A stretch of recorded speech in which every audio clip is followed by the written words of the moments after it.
Folks, Nintendo aired a 45-minute Kirby Air Riders Nintendo Direct. We talk about it today. It was pretty meaty. Welcome to the Mario Matter, folks, your favorite Nintendo podcast, episode 154. I'm your host, Nintendo Switch 2 YouTuber EmSwizzle, and I'll give you a quick rundown of what is on today's show and who our guest is. First things first, we run through Nintendo news. Per usual, we have a pretty big piece of news to kick things off, so we'll dive into that.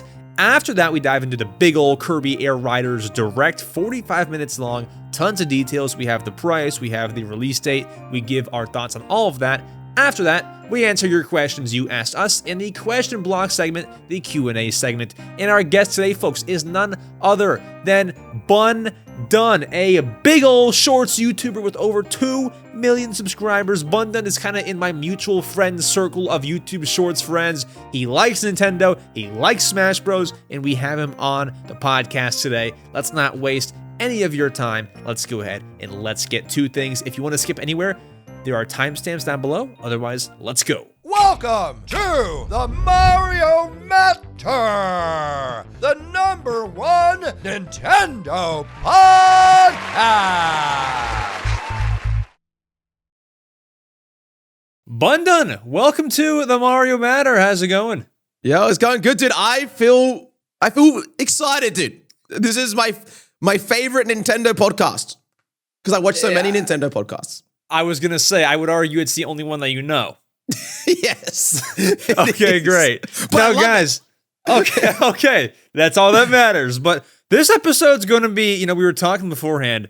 You're an interesting specimen because True. I'm treating this episode like you're a Nintendo noob, but you're not. Mm-hmm. You aren't. But let's just say Bundun asked me what Chibi Robo is, okay? So we're gonna go through this and get like the outsider's perspective on all of the news and topics today. But it should be a great and funny show. I think this could be one of our funniest ones yet. I'm excited. Swizzle, look, I have Nintendo experience. Which YouTuber have you collabed with a deflated Pikachu hung up on a lap pull down? Actually a couple, no, I'm kidding. I don't know. Hey, hear me out. This is what I am. I feel like my knowledge-wise, current, not the best, but I grew up playing Nintendo. I had a GameCube growing up. I had a Wii growing up, and they were like my main consoles. I played a bunch of Super Smash Bros.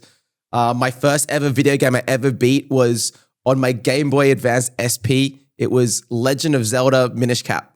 Okay, incredible. That was my first game I ever beat in my life. So I have some experience. Okay, and at what age was that? Young. When did that game come out? Oh, God, I wouldn't know. I wasn't even born yet, I don't think.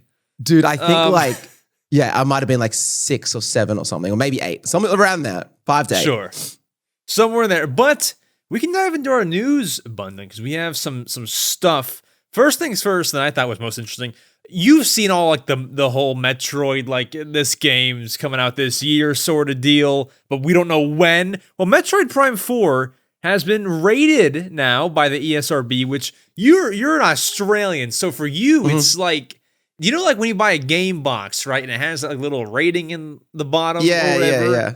Australian ones are weird, though, because they're like so big, but we have the ESRB in America, Bundun, so Metroid has been rated by the ESRB, which means like the game is just about done. And this is big news because everyone's like, oh boy, is this getting, delayed to next year? So this is good news. I guess, there's not too much to dive into, but are you hyped for Prime 4? Are you buying it? What's your story? Because we don't talk too much. What's your Nintendo story here? What is the first one on the GameCube? Is it just Metroid Prime 1? Is that the first one? Yeah, it's on the GameCube, but they brought it over to Switch, so you can now play it on Switch.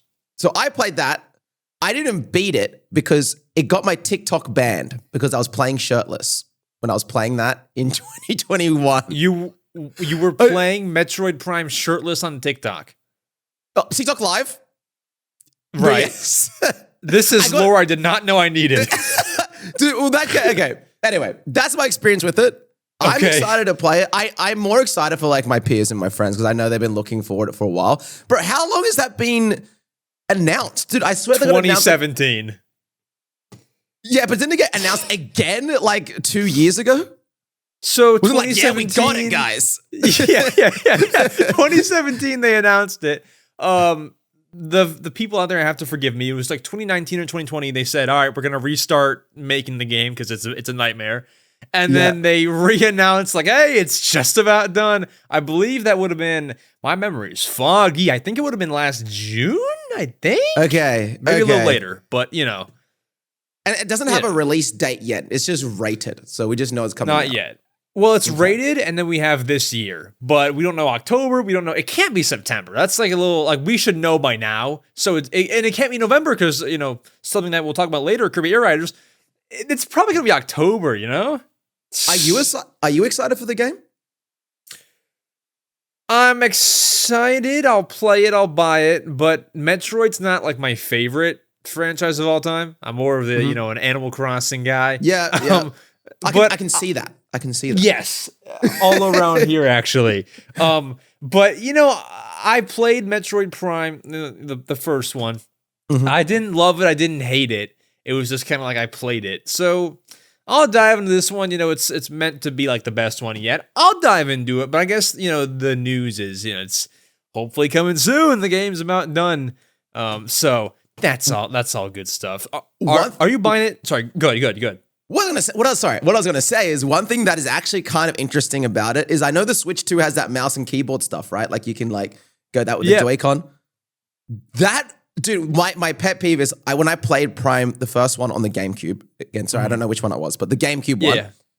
I can't play FPS games like on a controller very well. Really? Let alone on a GameCube controller, let alone on a Joy-Con. And shirtless. Yeah, and shirtless. So I think it will be interesting. Like, I'm actually pretty interested in, as an FPS PC gamer who has a little bit of Nintendo experience, that is something that actually might get me to buy the Switch 2. I haven't bought it yet. It's on the list. Really? I haven't got it yet. Oh, wow. Because it was sold out everywhere, and then I was like, oh, I'll play some Roblox. Yeah, sure. Why not? Yeah, that's great. But yeah, I mean, the mouse feature is cool. Have you like ever touched a Switch 2, like a buddy of yours or something? Yeah, I've played the new Mario Kart. Me and C.com, I know he's come onto the show before. Yes. We stayed together for a week and we played a bunch of Mario Kart. But then we ended up, the main thing we played on the Switch 2 was Ultimate, which felt great. Like, nice. like unironically, like just being able to change your character's like skin and it just instantly shows. Yeah. Like, felt good. But yeah, so that's my experience. I had like a week with C.com playing. He was just grinding Mario Kart World. While I watched him, I was like, oh, do that. Oh, it's nice. You know, but I was going to ask, have you felt like the mouse yet? Like, no, like using it like that? Okay. I haven't. So what's it like? Is it good? Is it bad? I don't love it. So I think at first it's more so like, wow, this is cool, as opposed to, wow, it's pretty, you know, uncomfortable. I think at first it's cool. And then after a while, like once you get to using it, you know, like normally, I feel like it's pretty uncomfortable, at least for me. Maybe there's someone out there with small hands. Maybe you have small hands. I don't know. For me, it's not great. I need like an accessory to put on it that makes it thicker. So I'll probably play Metroid with that. But yeah, I don't love it just without the accessories. Okay, can you plug it? Sorry to ask. I'm such a noob. Sorry to waste the viewers' time listening. Can you plug a mouse into the Switch 2? You in fact can. Oh, dude, based. I'm going to be right here. I'll plug it in and I'll just be using my mouse. Yeah, that's honestly the way. I don't think that you can do, well, you can do a keyboard, but not for Metroid. So, but like, that's just weird though. Like, here's how I feel. It's not. No. Sorry, no. Not plugging in a mouse is weird. Sorry, not plugging in a mouse is weird. But I feel like it's weird to use a mouse and then like have the other controller like you're like using the stick. It's like pick one sort of thing, you know? Okay, so hold on. I got a bit of a tiny story, not too long. I have a background in Super Smash Bros. Melee. I commentate Super Smash Bros. Melee. That's probably my biggest Nintendo thing I do today. It's kind of old school GameCube though. Anyway, I've got a bunch of Melee friends who are like, they're really good with their good old gaming conch, their GameCube conch. And the way they play PC games is that they're so used to like wave dashing and doing Super Smash Bros. Melee things that they do that. They have a controller to move and then they aim with their mouse. So they're playing That's like, weird. dude, they're playing like Overwatch 2. Like they're doing their abilities and like moving like over here while they're like aiming and shooting with their mouse. Dude, people do it. It's rare, but they do it. That's advanced. I mean, maybe I should like try it that way before I speak on it, before I speak on its name. Because I've never actually tried like, controller and then mouse. I should probably try it first. It just seems weird to me. I saw like they held that Switch 2 experience event or whatever. And I saw people doing that like stick and mouse. I was like, I don't know how you're doing that. We'll see though. We'll see. So Metroid Prime 4, last closing thought. Do we think October is a safe? Because I'll refresh your memory. Yep. September, very open month for any Nintendo game, but the only thing is like we should know by now if Metroid's coming out next month. Probably won't come out next month. October, Pokemon's coming out. November, Kirby Air Riders. December, maybe. Okay, between October and December, what would you pick? I don't reckon it comes out this year.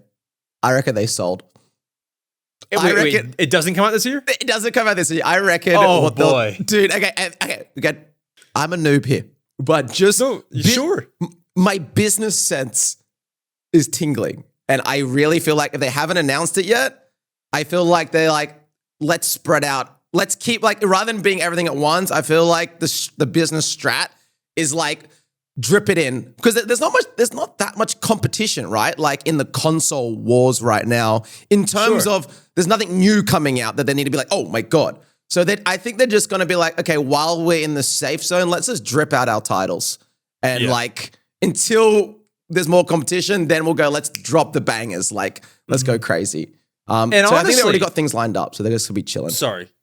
No, what I was going to say, honestly, I don't think that's a bad prediction to assume that it gets delayed out of the year, because last June, we knew every game for the rest of the year. In June. We knew it in June. We're in August, and we don't know. We know Pokemon and Kirby, and that's it. When we're supposed to have Metroid and... I was going to say that Hyrule Warriors game. That could be next year. Like, we should know where that game falls by now, and we don't. They'll probably have a September Direct and, Shadow Drop and, like, same day release something for September. But apart from that, Metroid Prime 4 rated. Hopefully it'll be coming soon. Now, Bundun, time to interrogate you about Chibi Robo. Let's freaking go. Let's go. Chibi Robo has released on GameCube, Switch Online. It's out now. We don't gotta talk too much about it, but so you've never heard of Chibi Robo, huh? I really want to lie and troll, but I'm not gonna do that. Okay. I looked at it. M sends me some notes before we start, and there was a picture of it. And I looked at it and be like, I was like, I've seen that little guy. Yeah. But I don't know what a Chibi Robo Man is again. And I'm fully kidding. You probably shouldn't know what that is, because that's like Nintendo's least popular character. But I love him. I have like a mural in my studio that I can see right now. Chibi Robo is one of the 20 characters on there that I decided to put on this big poster that I have. That's how much I like the boy Chibi Robo. But essentially, he's mini robot. And in this game, I've not actually played it fully yet, but he's kind of like, in the GameCube version, he's like the robot that this family just got, and he like cleans everything, and it's like you're like a mini house robot. It's like when you buy those robot vacuums, like you are him. You're like scrubbing the place, and you're like, dude, you know what he looks like? Game. He looks like a character like some brand would make for a commercial. Yeah, kind of like like the Geico Gecko or something. He's the Chibi Robo, Nintendo guy. Yeah, I can see it. Dude, it rings the bell that like I just Googled it myself, and I'm looking at like, dude, I swear the GameCube cover, that rings a bell. Really? Is that real? Hopefully that's real. The GameCube Plug into Adventure. Is that the first one? Yeah, that's the first one.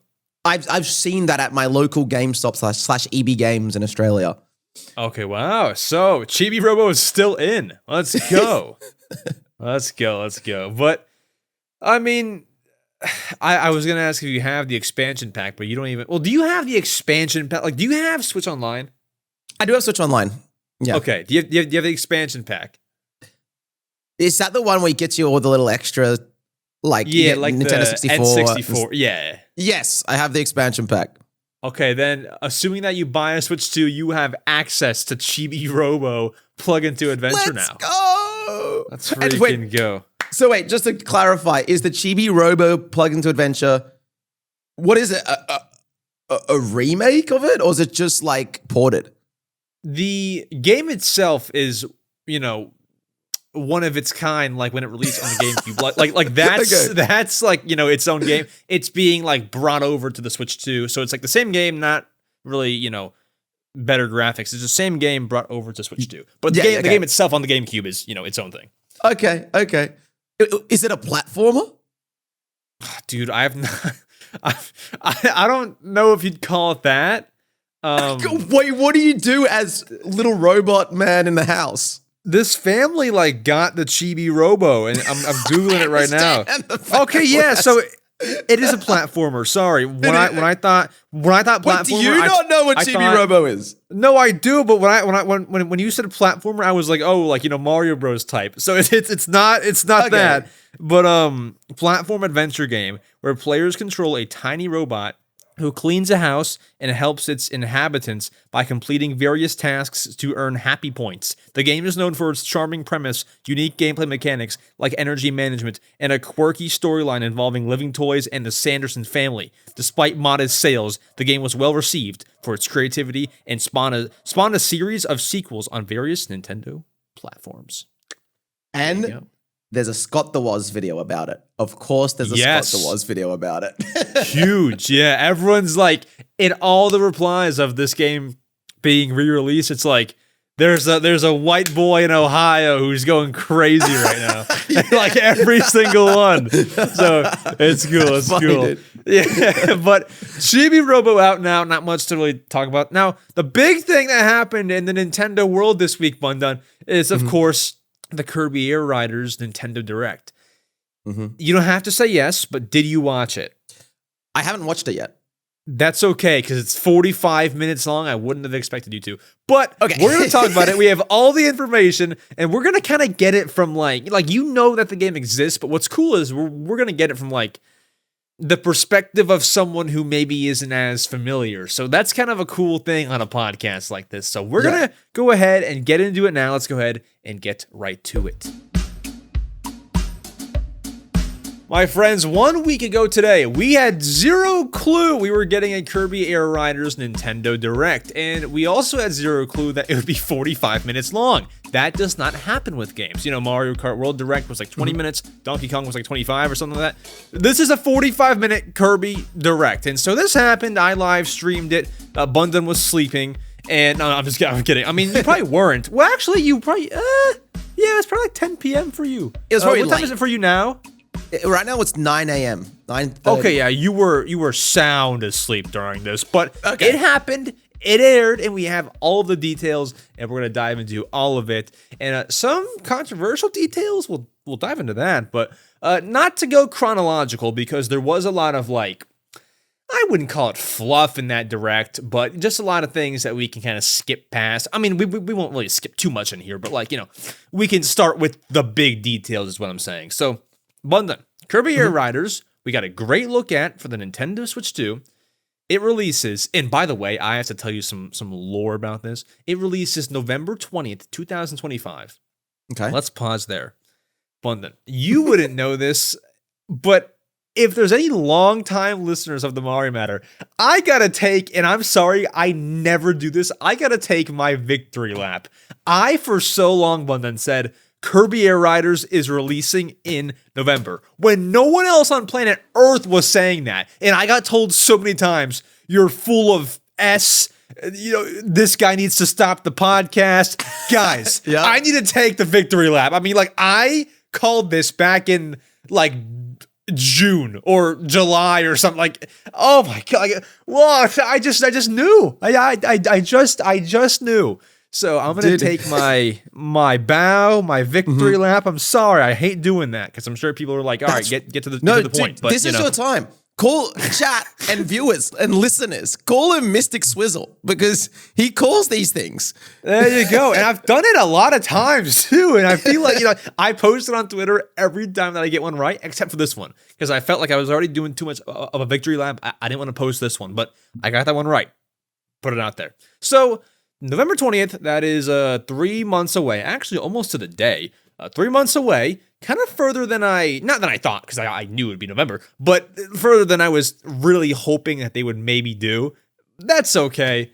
Now, here's the thing, Bundun. I don't know what this converts to in Australian, but it's $70 US, which is it's the same price of Donkey Kong Bonanza. So I don't know what that was for you. It's actually a lot in Australia, dude. So okay, that's like so in Australia it's about they'll probably be like $110, okay. And I don't know what it's like, because I feel like there's like in different countries, there's kind of like a culture with price tag. Like when you go to the GameStop, you go to the EB Games in Australia and you see something there, it's like you're very used to this number. And in Australia, for the longest time, it was very rare to see a game over $100. Like you see that on the shelf and you're like, ugh, perspective, that's about $60 US.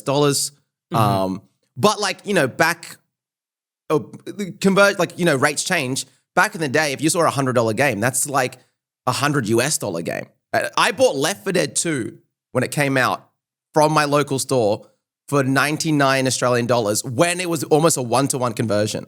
So I bought it like 2008 or whatever, 9. Yeah. I bought a Left 4 Dead 2 for $100 on the shelf. But like that's so rare. And so now with obviously the Switch 2 games, and you're seeing like, I see like Donkey Kong, Mario Kart is all over $100 and a good amount over the Australian $100 mark. It is very like, whoa. It's very like, that's a lot of schmeckles to put down for this Nintendo game. Agreed. Yeah. And for those in the US, that's like what he's saying. You didn't really see games over $60 for a long time. Now we have this and a bunch of other $70 games. I will tell you this. We can dive into all the details, but I will go ahead and say this game is not going to be worth $70. I can tell you right now, like, this whole thing about Nintendo Switch 2 games costing $70, like, at the lowest, for like big titles, this has got to stop. I mean, like, that's just absurd. They can't now. Think about this. Let me tell you why they can't. From someone who's, again, I'm going to go from a casual point of view, not like I don't know Nintendo as the company that well. I would say, dude, what if they dropped it for $40 US? It makes all the other things look so expensive on the Nintendo shelf. So I can see that. You're kind of trapped now as the company's like, why release a new game and make it so cheap on the shelf? Because it's going to... The minute you have that, hey, a viewer, listener out there who knows some marketing psychology, I bet you there's some science there where it's like, if you have something for super cheap versus super expensive, the super expensive gets really turned away. Then you need something in the middle. So like, I think they're just going to keep everything on that like tight, hey, everything's in this range if you want a new Switch 2 game. I think it's just Jover a bit. I think that's just the norm now. Jover, I'd love it. But here's what I think you do. I think, okay, so Mario Kart being 80, no idea what that is. Donkey Kong being 70 makes sense. I think because this is like, and I am so hyped for Air Riders, I don't want no one to take this the wrong way, but at its core, when you're making a worse Mario Kart, I'm sorry, listen, please no one get mad at me. When you make a worse Mario Kart that has a little bit less content than Mario Kart World, I think this has to be a $60 game. I don't know how this is 70. Dude, Astrobot is 60. And like that's a way better game than Kirby Air Riders is going to be. Listen, I'm hyped for Air Riders. I've nothing against it. I'm just stating the facts. This is a Kirby racing game. And there's a cool mode, but it's a Kirby racing game. This cannot be $70. I don't know who at Nintendo made this decision, but it cannot be. However, it is. Is it? I just remember, like, let me finish. Sorry to go long here. I just feel like, dude, if I went to my parents and asked for a $70 game every month, they'd slap me in the face. Like, I don't know how any kid is gonna get their hands on this? Sorry, I don't know why, but when I said let me finish, it sounded very rude. No. Let me get the point out there. No, please Okay. get your point out. If you're cooking, cook, dude. Please cook. Okay, but you can speak. You are permitted. My question is, so I have played the GameCube Kirby Air Riders. I was during COVID times. I was at a Smash Bros. Melee tournament, and they shut down the tournament. And it was kind of like I was kind of just hanging out with my friend, and so we were stuck in our hotel for 7 days. And we just had a GameCube Melee, and we're like, we don't want to play any more Melee, man. And we had Kirby Air Riders, and so that's all we had, right? We had Melee, and then our party game was Kirby Air Riders. And I played it, and I enjoyed it. But when I was playing it as a casual, I was like, it's kind of like a scuffed, modded Mario Kart-y feel. Right. Like, I don't know why I wouldn't want to play. Like, if I had all the options in the world, it's like fun for the odd thing, but I could see myself regularly coming back to the Mario Kart, right? It's a bit more simple, less complicated, go around track, throw shell. So my question is, someone who hasn't watched the new, thingy bobby, is it any different to the GameCube version? Like, are they adding any new modes, or is there a simplified mode, or what's the sell here of the new version? Sure. And so we can dive into it. I've got all my cool notes here. Okay. So I think the answer that you're looking for is going to be the city trial mode. Now, I have the GameCube version, but I'm not super well versed into it. But I think the city trial mode, it's kind of like this mix, and someone can, correct me if I'm wrong. It's kind of like this mix of like race and battle mode. It's like a big, It's really weird. It's just a big thing, You're like driving around, and all of a sudden you're just kind of like playing Smash Bros ish, right? But like in like a 3D world. It's like rather than like the 2D like camera point of view. Exactly. It's weird. It's so weird. I could never get my head around it, but the people I were with were like obsessed with it, and I was like, that's kind of fun. Like, I'm having a good time, but nothing crazy. So those are back in Kirby Air Riders, and there's the whole new setting. It's called Skya, and the mode is you got 5 minutes to gather your power-ups, your machines, your abilities, and there's random events, like sometimes like bosses will show up. There's a little mini games. Like, it's just a big party when you play City Trial. That's like the cool part. Apart from that, the other big sells are just kind of improvements on the core game itself. There's a whole ton of new racers we can kind of read through real fast. Kirby, of course, Meta Knight, King Dedede, Bandana Waddle Dee, Cappy, Chef, Kawasaki, Magalore, Gooey, Gooey's gonna be my main, Waddle Doo, Knuckle Joe, Susie, Starman. Like, there's a bunch of new racers. Copy abilities are in the game, of course. There's special moves for all the characters with the click of a button, which is funny because in the Direct, they were like, Kirby Air Riders is very simple to play. All you do is use the stick and this one button.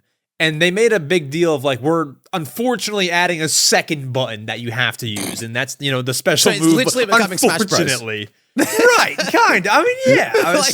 It's the same button. It's called the special button in Smash. It's great. It's great. And it's made by the same guy who kind of runs Smash. Sakurai, of course. So I went down. But like, the whole UI looks like Smash, which, if it's made by the same guy, it probably should. In terms of multiplayer, you can, I believe, race up to 16 players. So that's big. And then there's also full game chat support, which is like the little garbage, Discord right? On the Switch too. And they also even put some of the music on the Nintendo Music app. And so those are kind of the bullet points. Only other thing that I forgot is there's like a cool lesson mode where you can learn how to play the game. But those are the big bullet points. Are you sold for $70? I don't know yet. Dude, it's so hard. Okay, my question is, has there been an Air Riders since the one I played, the GameCube one? So this is like... So that was... Yeah, that was Kirby Air Ride. This is Kirby Air Riders. Yes. So this is my gut feel of what they're doing. I feel like a lot of the Nintendo stuff they're doing is very Nintendo, where they're just trying to I think they want to see a whole new kind of genre and see if it sticks. Like they're throwing darts and seeing which one lands. Like I feel like Donkey Kong is pretty cool. Like it's like, hey, instead of going the safe Mario Galaxy route, like let's try a new guy, make him look different, and try a new platforming kind of style. And I feel like this is the same. Where I was like, they could release a Smash Ultimate 2 and like be working on that. Or let's try see if we can make a whole new format and a whole new guy pop off. So that I feel like what this sounds like is like, hey, let's go to a really old game. Let's throw this dart. And if this lands, we have a whole new franchise, baby. We have and that's what I think. Now hearing you explain it with the city mode, was it called the city trial? City trials, yep. It could be interesting to see how that goes in today's day and age. I don't know. Most likely the dart's going to miss, but probably you never know. That's what they're doing here. I feel like they're throwing that dart. And this podcast kind of sounds like I'm dogging on Kirby Air Riders. I'm hyped. I'm buying it. It's great. I just I don't know what's $70 about it. And, they did, I will give credit. At the end of the Direct, Bundun, here's something that people want to talk about. They did tease this, I don't know what it was, because it was a tease. This boss-looking thing, I don't know what it was. You should pull it up right now. You should pull up Air Riders and go to, the last 30 seconds. They teased something. And I'm going to pull it up, too, just so I can kind of refresh. Okay. This is our next talking point. I don't know what this is, and maybe whatever it is can be why this game is just $70. Maybe they know something that we don't. Yeah, whatever that thing is. How much? So I gotta pull it up too, and so for people who have not seen it yet, wait, hold on. Yeah, it's like this big. I don't know if you call it a bird. Is it? Oh yeah. This big. Well, no, it's not a bird. Hold on, Bundun. I'm watching it now. I'm up to the. It's looking all dark and evil right now. Yeah, it's like the dude on the motorcycle. Who is that? Yeah. That's I mean, if this game has a story mode by some crazy chance, I take back everything that I said about it not being worth $70. I mean, if this game has some heat to it, okay. But wait, was that it? It was just the guy on the bike? Yeah, we don't know what it is. It was a little tease for something bigger to come. Kind of looks like a mix between a Kirby art style and a Souls game. Yeah, I mean, I can see that. It definitely looked like a Kirby something. Kirby character, Kirby enemy, something new. I'm interested to see what that is. I don't know what that is. Oh, buddy. I'm looking at it now. Weird. Yep, I have no idea. I know, dude, what I do know is Kirby lore goes crazy. Oh, yeah. That's what I do know. Of course. So, yeah, I don't know, dude. I have no idea. We'll see. Now, for those who want to play Kirby Air Riders, you're able to at PAX West if you're going there. Look forward to that. If you are, if you're not, you got to wait until November 20th to be exact. So, Bundun. Yeah. You buy your Switch 2, whether it be the next, say you bought one today. You bought one today, you're playing Mario Kart, and maybe you play Donkey Kong. I don't know what you're doing. Yeah. November 20th rolls around. Are you going to EB Games and buying Kirby Air Riders? Okay, I got the gameplay up right now. You know what's funny? When I played it with my friend, I had only 2 games. We only played the city trial mode. I didn't even know there was a Mario Kart R mode in this. Yeah, it's just racing. There's racing. Look, honestly, probably not, but it does have aura. That's all I'm going to say. There is an aura about Kirby Air Riders. It reminds me back in the day when I was a kid, and Mario Kart, I can't remember, it might be GameCube, maybe like Wii era. And I remember there was a time where there was a lot of kart clones. And I remember I was at school and it was like me playing Mario Kart, and then my buddy was like, nah, bro, Crash Bandicoot goes crazy. I think I was like 11 or something, or 10. Yeah. And this is what this feels like right now, but more internal, whereas I could see me being a kid and being like, yo, I got Mario Kart. And then you have your edgy buddy who's like, hold on a second. Wait. Air Riders is where it's at. It's always the kid who wants to be slightly different. Right. So I see that in that space. But me personally, I don't know. It's interesting. I want to see what people say about it. That's probably what I would personally actually do, is just see what the hype's like, the reviews are like, and then I'd get in. Mm-hmm. I think it's going to be a great game. Sakurai has never made a bad game in his life. I just question the price is all I'm questioning. Great game, it looks like. I'm going to be picking it up, of course. That's what I do. Mm-hmm. I just got to see if there is more content. I think it's a $60 game at best, but we'll see. That releases on the 20th of November, so look forward to it. Apart from that, Bundun, I think it's time to get to the Q&A segment, the question block segment, where you and I answer the people's questions they asked us. Let's go ahead. Mm-hmm. Let's get to it. Folks, you have made it to the question block segment where I've been told to say Bundun and I believe that's more like grammatically, is it grammar? I don't know. It's more correct to say that. So Bundun and I will be answering your questions you have asked us. If you want to ask a question to be on the podcast, there are a few ways to do so. Number one, I post on my YouTube community tab every single week. You can put one in there if you happen to see it. If you don't happen to see it, you can join the Discord server down below and ask questions in the podcast questions channel. And if you don't want to do that, you can email mariomatterquestions@gmail.com. Not my business email, not my agency. You can email mariomatterquestions@gmail.com. With that said, Bundun, Hamza is asking, what is your favorite Smash Bros. Game? Yeah, you know what? After this conversation, I feel like I already know the name. I know the answer. I can give it more detail. I can give a fun answer though to that. Okay, cool. I think, look, obviously my favorite game is Super Smash Bros. Melee. Just top 10 of my life. Yeah, Melee. No way. Really? Shocking. I'm just kidding. But hear me out. An underrated banger in the Smash Bros. Franchise, 64 goes. I thought you were going to say Wii U. No, okay. Dude. Smash 64 today, like holding up today, it's like every Smash Bros. Look, I know Smash Bros. Melee deep, okay? No. But when I say this is like, take it with a grain of salt, like they're pretty much the same game, right? With slow, like really like slightly different physics and characters.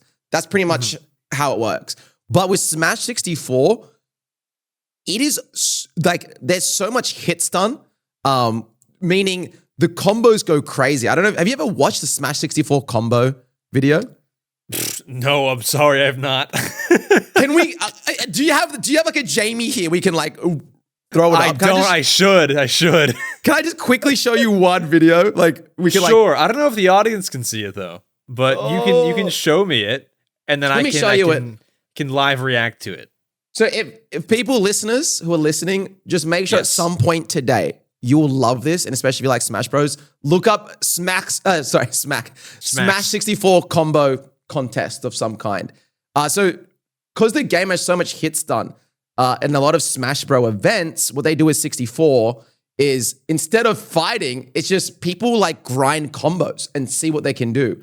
Because there's so much time to like link up moves. So people create the craziest things you've ever seen that really pushes the game's limits. I don't know. Let me just, I'll put it in the Discord. Show me something. Okay, I can watch it on my phone. If I feel like it when I'm editing, I'll put it on the screen. Look at this. Watch this. Oh, can you put it on your oh my god, you're the best. I did not feel like, editing that. I'm just kidding. I didn't mind. But okay, great. Let me we are watching. Let me just find this one got a 9. Okay. Whoa, your YouTube UI is different than mine. That's Australia moment. But I don't know if we can like I think you just hit it. Okay, so let's go back. Sorry. I'll try not to make it too long. Okay, audio listeners, you better switch to video version. Okay. I mean, maybe you can cut it. I don't know. But let's just I just want to show you this personally, and then we can move on. Okay. I'm watching. Okay, you know what? You need to see the setup a little bit. You are the first person on the Mario Matter to show me a video. Okay, wait, watch this. Okay, I'm watching. We got Captain Falcon. Okay, I'm watching. Okay. These are some skills. There's a big combo going on. Okay. This is lengthy. This is big. Okay. That's some skill right there. Now, that's just a random one I showed you. And then after, so listeners, they do this combo. It's crazy. They throw items around. And then there's like a panel of 5 who gives you a score out of 10. And it's a classic Smash event. Anyway. Wait. Can you scroll down? Do you know where this event took place? This is just a compilation that I found. I can't remember. I think that's like not that far from me. That's funny. There's a convention center near me that like does Smash Bros events. My brother always goes to them every year, or like whenever they do them. I've never been, but I feel like that might have been near me. So that's pretty cool. I was near history. Yeah. Bam. Boom. But yeah, dude. Anyway, it's a really unique game. And when you play it today with a buddy, dude, it's so fun. It's so jank. Like, if you think Melee's jank, this is jank because it's just jank. Like, you can play Kirby and you can spam up tilt and the hitbox is so big. Like, so when Sakurai dropped 64, because he loves Kirby, like we just talked about, Kirby is the most broken character in that game. So broken that I think his whole team was like, guys, for the rest of Smash history, we're nerfing that. We're not having it like that. Bundun, I was in your Smash Bros. Melee tournament. You were. How did I do? Okay, so for context, this was like April last year. And listen, I knew I was just cooked. You put me against C-Dot, and I just knew I was cooked. So what I did was, all right, let's build in an excuse. So do you remember what I did? I remember you used the smallest controller. Is that correct? I used the world's smallest controller. It was like this big for our video listeners. And I got smoked. But that was my excuse. Like, guys, I had the smallest controller. If I had a different one, I would have won, No, I'm kidding. But I didn't even have like some buttons. Like it only has a D-pad and A, B, X, and Y. But like there's no bumpers, there's no nothing, there's no sticks. Dude, sorry to kind of cut your story a little bit, but have you ever done a wave dash? Bundun, I have no interest. I don't know what that is. My brother, you should talk to my brother because he knows all that melee, lingo, wave dash, whatever. He knows all that. I don't know if it's like a short or something. Like, I would love to teach you to do one wave dash just to open your Nintendo brain. Okay. Is it hard or what? No. All it is in the game. So you know what an air dodge is in Smash Bros. Ultimate, right? You can you press the LR button and you go, ugh. Yeah, exactly. Right? I know that. In Melee, so when you do a jump in Smash Bros, there's you do like a squat and then you kind of like jump up in the air, right? Yes. When you jump, this is like frame by frame, by the way. This is not something you see. But anyway, sorry, I won't nerd it out. All it is is that you jump a little bit off the ground and then you air dodge at an angle, like to the bottom left or the bottom right. And when your character like dodges into the ground, because of the game's physics, you slide.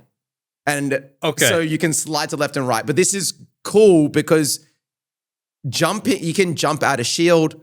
You can jump out of moves. So what you can do, for example, the classic shine, right, in Smash Bros. Melee, Fox's down B, the one that with the blue little shape. Maybe. You don't know Fox's shine?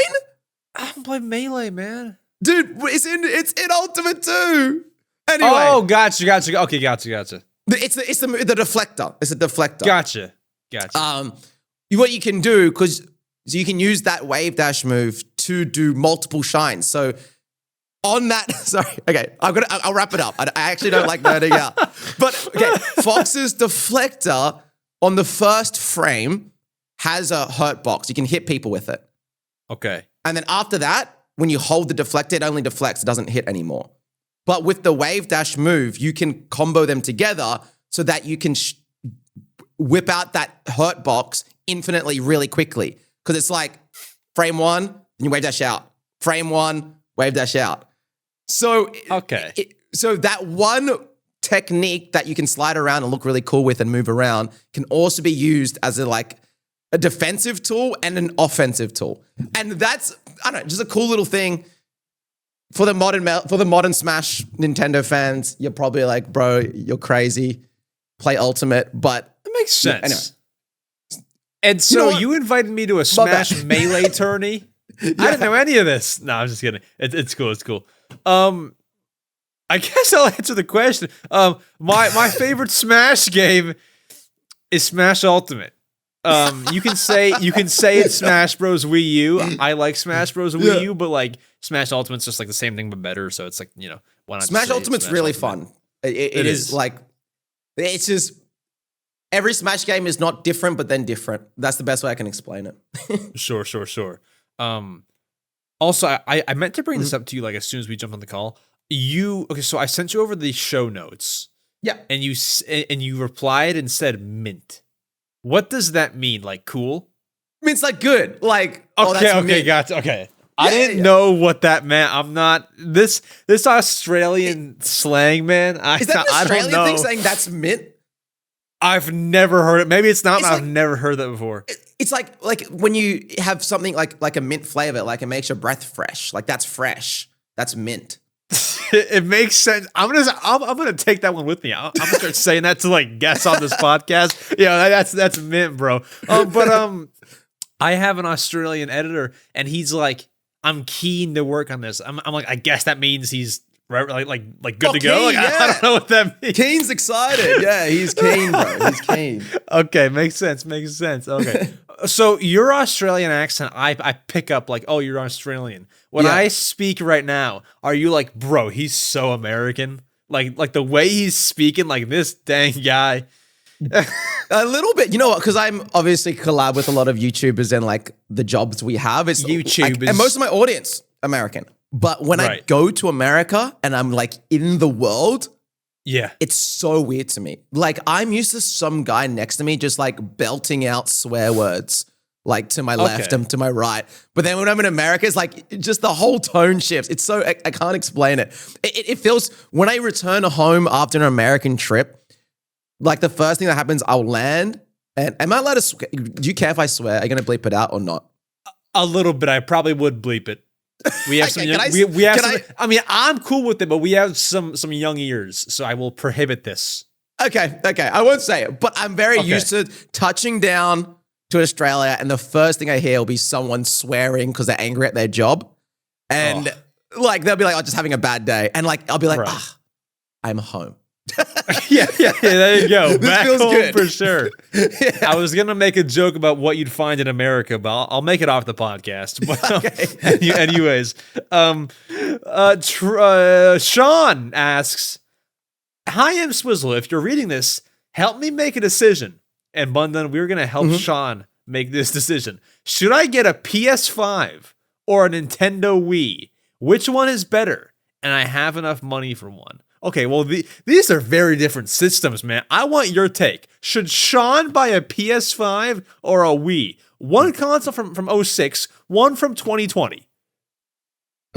Dude, You help Sean decide. I'm gonna help you, Sean. Look, I'm thinking this through. Like, there's a lot of angles. I'm also cautious of what I can say. Hopefully, hint, wink. I would probably you mean? lean. Well, I don't know what the. Okay, maybe you'll get what I'm saying. Okay. Okay. I think if I was you, Sean, me personally, I would be leaning towards a PS5. And then I would be like, oh, I really like Nintendo Wii games. I should look up Nintendo Wii on YouTube. And maybe I could go to Amazon, buy some controllers for when I do get a Nintendo Wii. And maybe I should look it up in more detail on YouTube, ways I can use a controller as well on my PC for fun. So I'll go PS5. Get what I'm saying? I get what you're Swizzle? saying. I just got it as soon as you said that. Okay. Yeah, we can say that. He's saying just emulate Wii games. Okay. Yeah, we can say that. I don't know how much I don't want to be the guy. Anyway, yeah. I would I just legally sorry, go ahead. emulate the Nintendo Wii. It's really easy to get. I think there's I forgot what it's called. I have it. You can buy the sensor bar off Amazon, Yeah. and a controller's gives you $40 to do the whole thing, and you're good to go. I'd say that's the way, because like, I mean, I have this problem. I'm not sure who else does, but like my Wii can't even connect to my TV anymore because like it doesn't have those, red, white, and yellow ports. Like it's HDMI. So like, just emulate. Like, why not? I mean, legally, of course, I have to say that. But sensor bar controller, you're hooked. You're playing in 4K. Like it's great. So I'd say, Sean, buy the PS5 because there's no emulating PS5 in the next 5 years, 10 years. So if I was you as well, when you if you do choose to emulate it and you love it and you're like, I want the true home experience, then you buy the Wii. Like I feel like every time you go an old, like, look, I've done this. I've bought like a 3DS and all this stuff. It feels really exciting when you get these old consoles, but then all of a sudden you're like over it in a month. So it's like, I feel like the safer bet before, and they can be really expensive, dude. Like, as in the fact that a Wii and a PS5 is like, you're saying is the same price is kind of crazy. Right. Surely it's not, right? Dude, you can get a Wii and like, name a Wii game. I don't know, Wii Sports. You can get a Wii and a copy of Wii Sports with like 2 controllers for like $60. Like it's not for less than Kirby Air Riders. or equal to. Like anyway. I got a Wii with all the cables, $25. They're usually a little more than that, but I found a deal. Controllers are cheap. Wii Sports is cheap because there's so many copies of them. You can get playing Wii for no money. I mean, not like $60 no money, but like, you like not much, like not $100, right? So Wii is in style. It's cheap. Yeah. Get that PS5, dude. Better bang for your buck. Get what game would you tell Sean to get? I'm probably Astro Boy. Yeah, Astro Bot. Sorry, Astro Boy. Astro Boy. Definitely not Stellar Blade. Next. Don't. I don't think you'll. don't get Stellar Blade. What's wrong with Stellar Blade? Jiggle physics. Oh, gotcha. Lots of jiggle physics. Okay, gotcha. Well.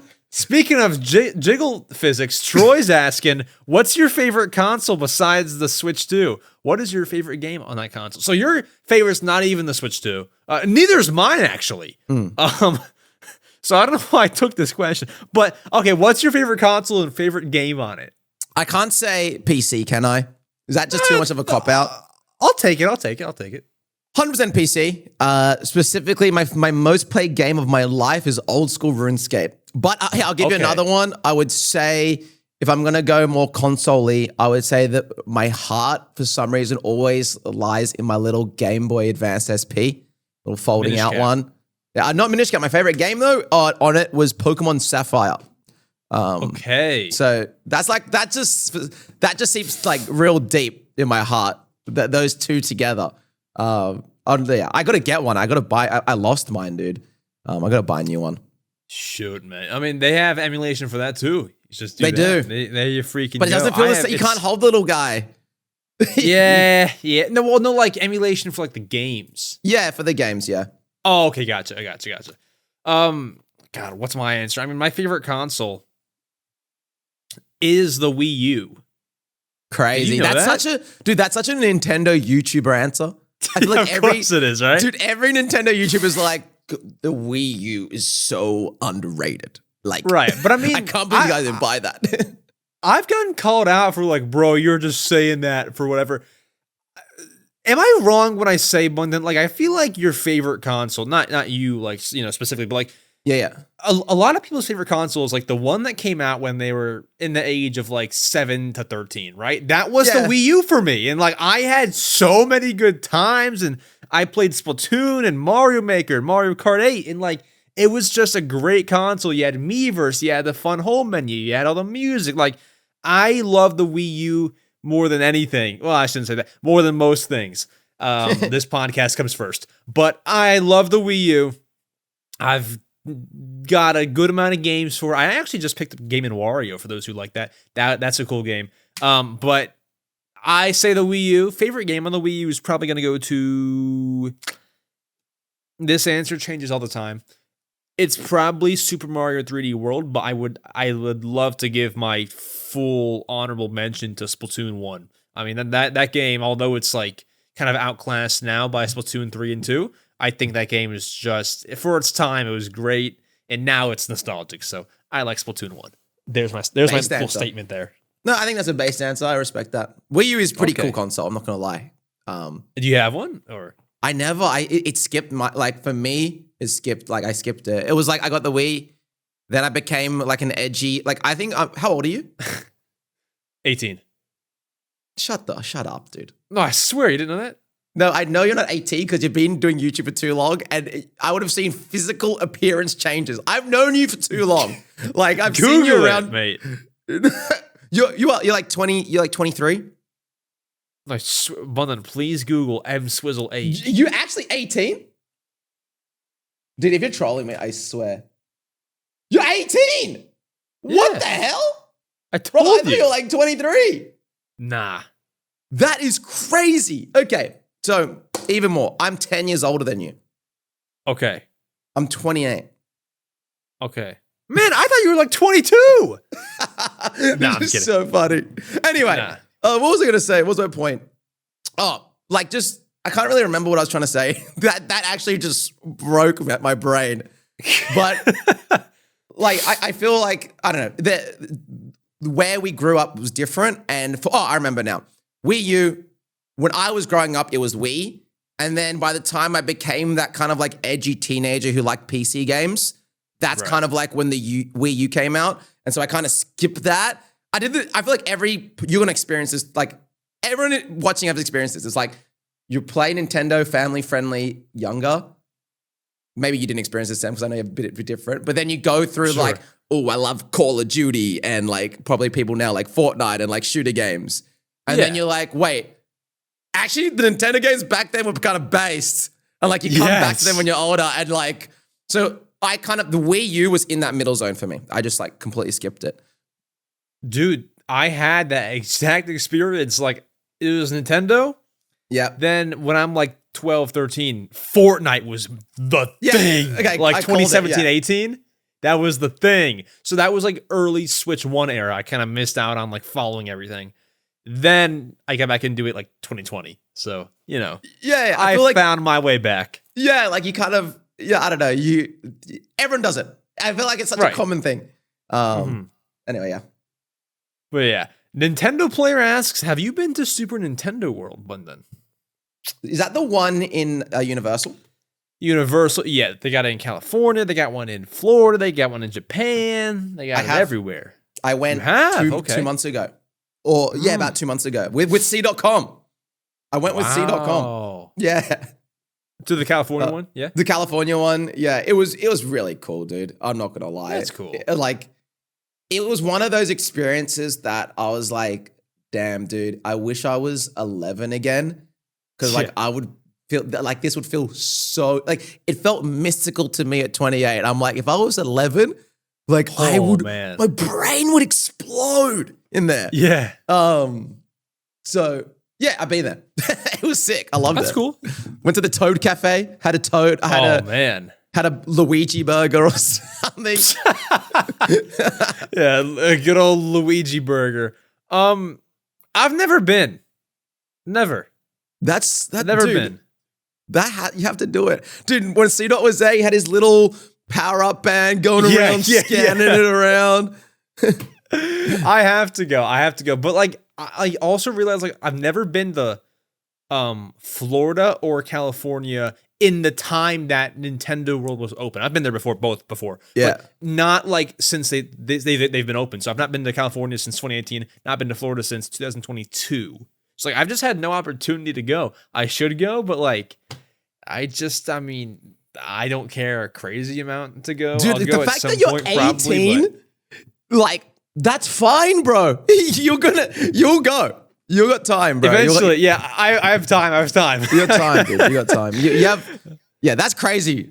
Viewers, I can't get over that. Like, dude, you're doing. I don't like, know if the for an viewers 18-year-old, even you're. do. Oh, was that sorry?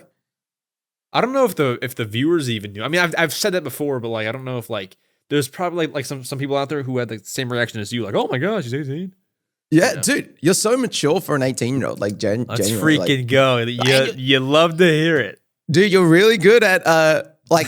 Okay, sorry to glaze on your own podcast, but I think viewers will know this. You are an actually like. Okay, I'm trying to explain this in the right way. It's like you have the acting skill to be a good talk show host already. Like, Thank you. Dude, you're good at it. Like, you're really good at it. Thank you, man. For most people who don't know, I don't know if anyone, like a lot of viewers might not have, like, be in the YouTube space or the creator space. There's like a acting skill that like most people in YouTube are really scuffed at, but you've already got it down in like the more professional way. That's why I thought you'd be like 23 film kid doing it for 5 years. Like, okay, got film this. Kid. Yeah. No, I mean, thank you. I appreciate it. I just like was, I was a school kid, and then after COVID, I was in 8th grade. After that, I just did homeschooling, which when you're at home, you're able to do YouTube for 10 hours a day. So Yeah.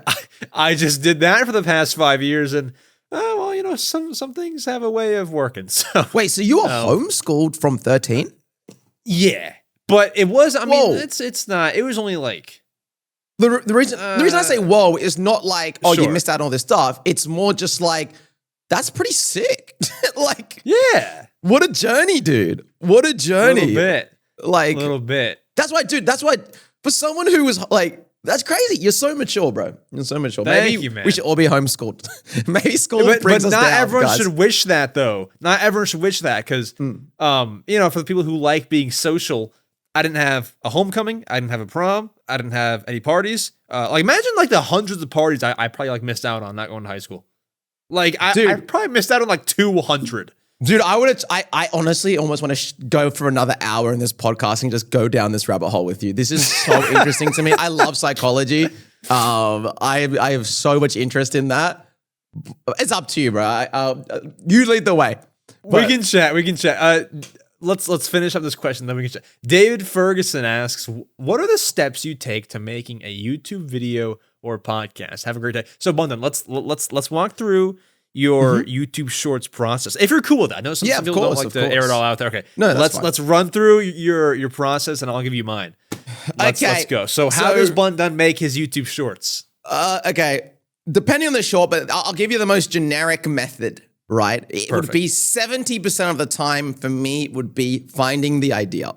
And so that would either be I'm in a cafe with my girlfriend, boom, idea comes to my brain, I write it down. I'm watching a YouTube video, maybe it's unrelated. I'm watching an EmSwizzle Nintendo short, and I'm like, I could do this in Roblox and do it this way. And like, so firstly, get the idea. And then once the idea is done, as I said, 70% of the work is literally just about filming, editing, or sending it to an editor. I still do both, and posting. So that's generally the process. And then making sure I'm doing that regularly enough that I hit my schedule. And I think that's really important. If David Ferguson F4V, if you're asking because you want to be a YouTuber yourself, the schedule is really important. So I think if you want to take something away, is like, that would be my biggest tip is like have a schedule, stick to it. But that's all it is. It's pretty simple. Yeah. I mean, it's simple routine, but not simple. Like not everyone can do it. I feel like I don't know how to put it. Yeah, no, go down yours and then we can like talk about it more. I'm keen to hear your process. I mean, it's pretty much the same thing. Most of the time is the idea.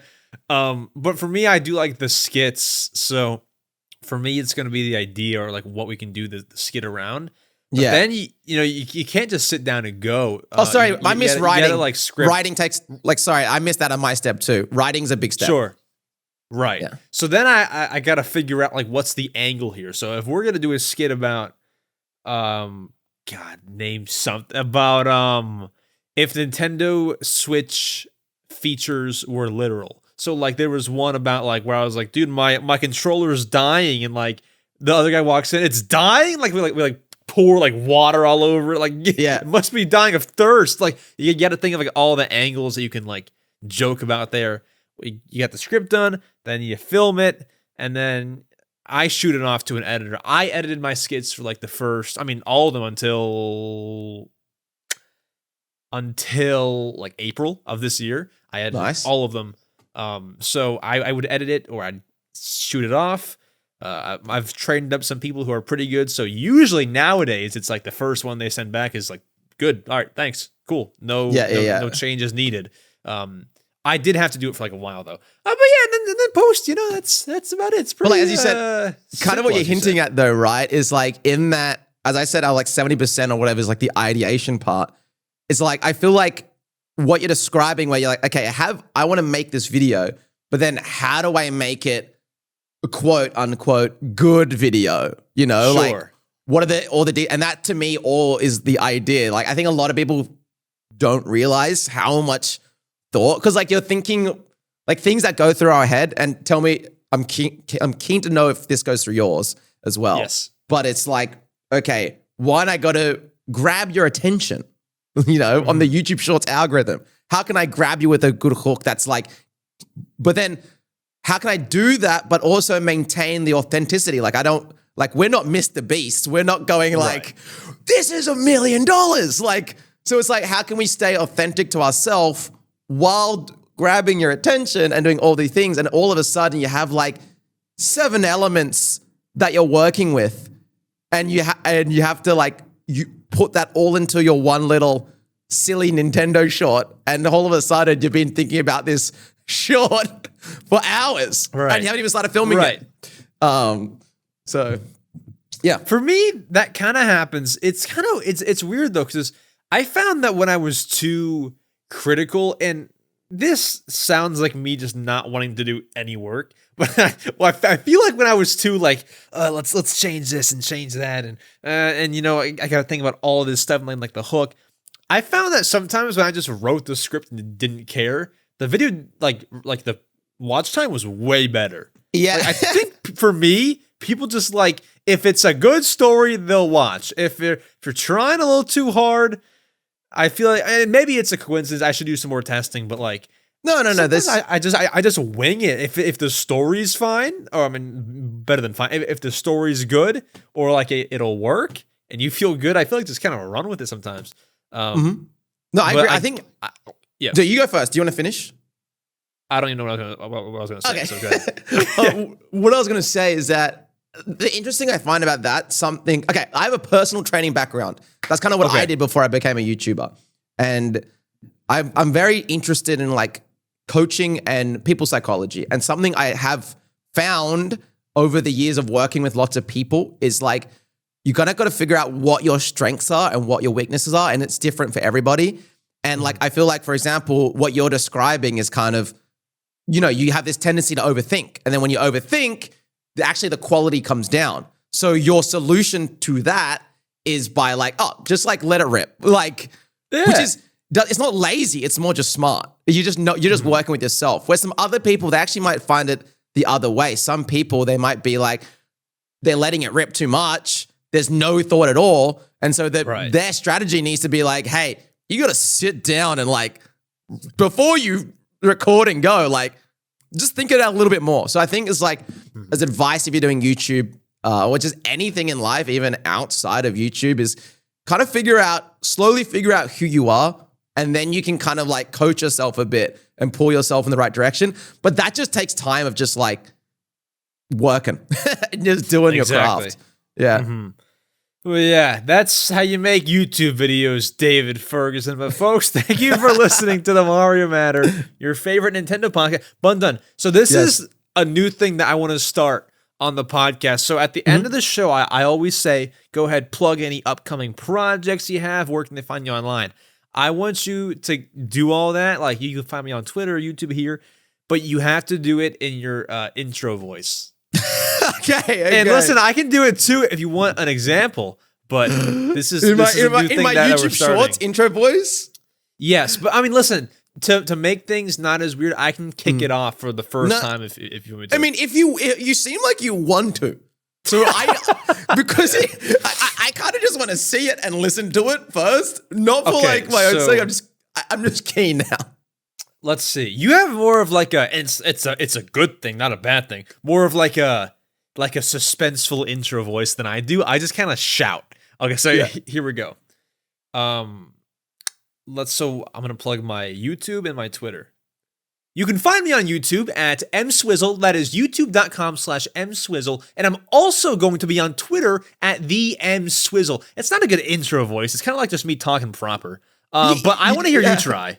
Okay. Well, see, the thing about the intro voice, sorry to stretch this ending out, is my intro voice is so around certain phrases because I feel like every short has like a lot of this. So I've got to reword a little bit.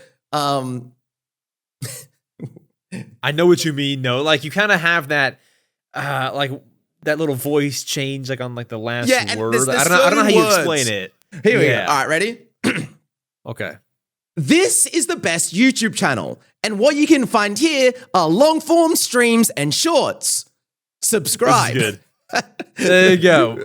They're focused. But yes, Bundun, Bundun, Bundun on YouTube. That's where you find everything. If you just go there, you should find lots of Roblox stuff and gaming stuff and just a good time. That's what we do. When is your next long form coming out? One came out this morning. I'm trying to do 2 long forms a week right now. It's hurting. So my next one will be hopefully in a few days. It's me playing a 2-player Roblox game with 1 controller. So now that's cool. Okay. That's pretty fun. Yeah. Play it on the world's smallest control. I'm just kidding. I don't think that. I don't know. Dude, I gotta use that one. It's a banger. I can send you the link. Wait, I feel like I didn't I? I don't know. Anywho, Bundun, it's been a fun time, my man. We should have you on back in the future whenever there's some when the next Smash gets announced. Dude, we can I would feel honored to come for the Smash Bros episode. I would hopefully. Hey, my theory, I reckon it comes out in 2 years, so it might be a while. But okay, we should hopefully have you on sooner.